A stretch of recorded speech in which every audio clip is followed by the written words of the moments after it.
Hello guys, my name is Jandy. For today's video ay aalamin natin kung ano ba ang job ni Mr. Beast at kung paano siya nakaka-earn ng money. Let's find out.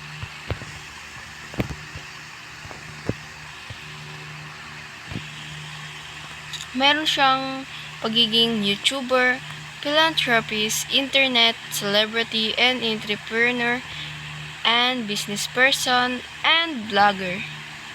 So, unahin muna natin ang pagiging YouTuber niya.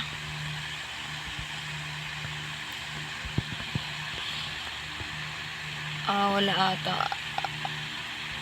Okay, ito.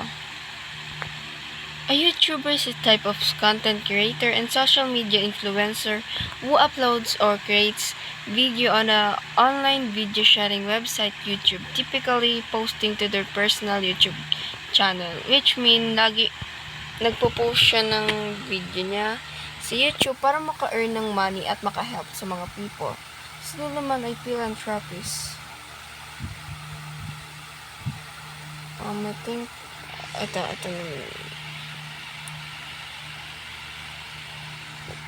dun sa vlog niya ay nagdo-donate siya ng money, experience, skills, or talent to help create a better world. Yung pera niya is parang inaano niya lang. Paano ito? Pinapaikot-ikot niya lang para makagawa ng content doon. Okay, ayun.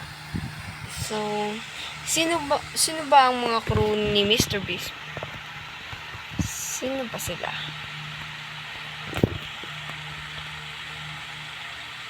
No, Chandler din.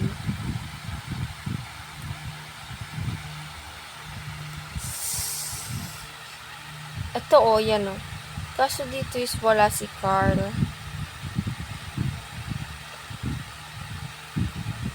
Si Chris daw is transgender daw siya. Ito na lang member. Yung father nila is si Jimmy Donaldson. Siyempre, yung crew si Chris Tyson, Chandler Hallow, Carl Jacob, Nolan Hansen, and Tariq Salame. Si Nolan is palang siya, fresh weight palang siya sa crew nila. Maganda yung mga ginagawa nilang vlog. It motivates me to create this video. Ano pa ba ang search natin?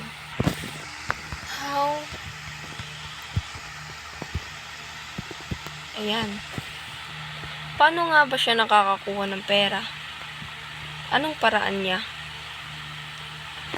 Dahil sa channels niya, which generate and revenue.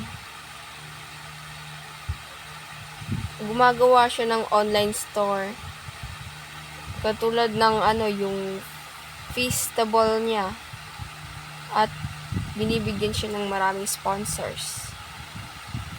How does Mr. Beast give away so much money?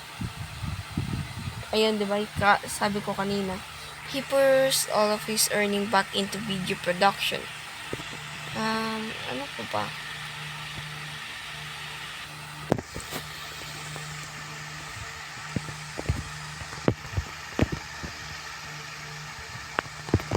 Dahil kinrate ko to, it motivates me na makapagtapos at makagawa ng mga iba't iba.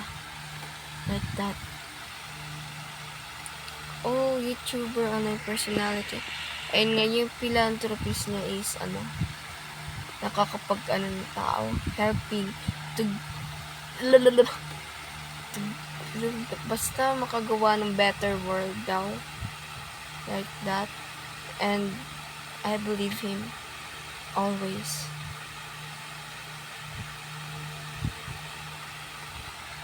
Dahil sa YouTube success niya talaga. Bakit nagawa? Biro mo yun, 12 years siya. Tinignan ko kasi, check natin.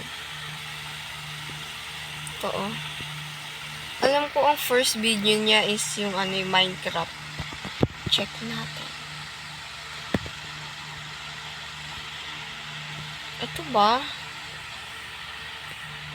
Alam ko Minecraft eh. Check natin. Biro mo yun. 12 views. Ay no, may bago siyang upload. Kakapanood ko pa lang. Ayan.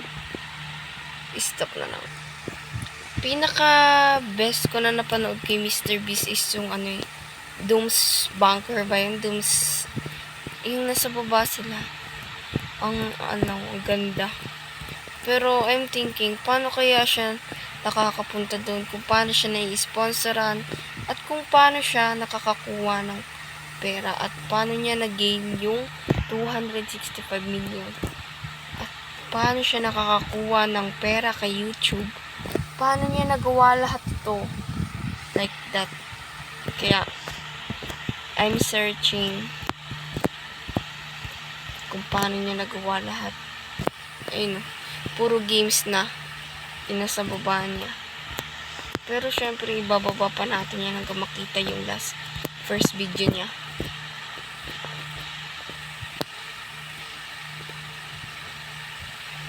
And dito na nga, ayan.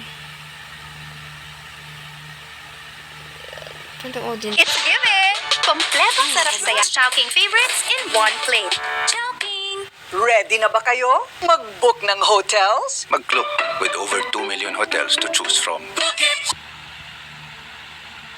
So before you can advance, you must flip every switch and kill all the monsters that Dito come ay parang If you try to ang open the cute door ng without boss killing ni dito parang hindi pa malalim masyado.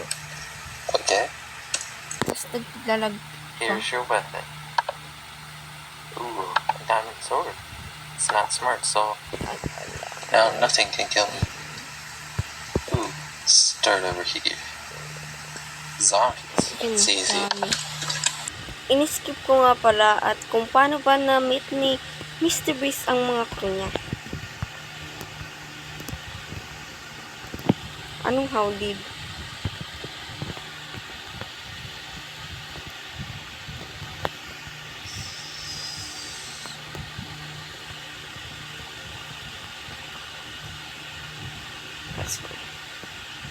Dito na lang sa get his start.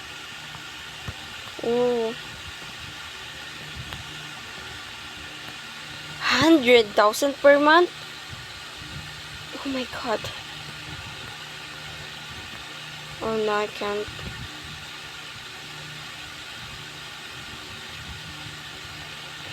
Ba't naman na-shot to? I think wala. Try natin kay Sisi. Dito na lang guys kay Sisi. Kilala niya si Mr. Beast. Okay. Tanong tayo.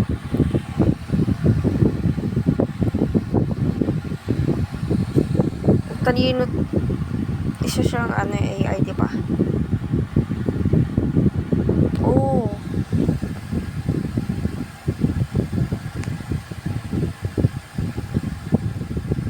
I think ang dami. Ano to, essay? Wala na akong matanong. Easy yung sinagot niya. Pero ito. Okay.